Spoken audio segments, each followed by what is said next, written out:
Are you looking to declutter your Apple Wallet by removing Apple Cash?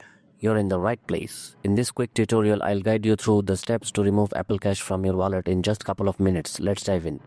Step 1. Access settings. First, grab your iPhone and open the settings app. This is where all the magic begins. Step 2. Navigate to Wallet and Apple Pay. Next, scroll down and tap on Wallet and Apple Pay. Here you will find all the payment options linked to your device. Step 3. Toggle off Apple Cash. Look for the Apple Cash option at the top. If it's currently enabled, you will need to toggle it off. If prompted, enter your Apple ID password to confirm this action. This step effectively disables Apple Cash on your device without deleting your account, which is crucial if you want to keep your options open to future use. Step 4. Confirm removal. Once you have locked it off, check your wallet app. Apple Cash should no longer be visible there. If it still appears, don't worry. Simply toggle it back and then off again. This little trick often does the job.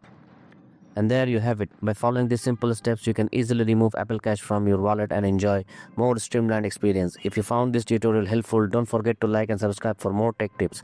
Have any questions or need further assistance, drop them in the comments below. I'll be happy to help. Thanks.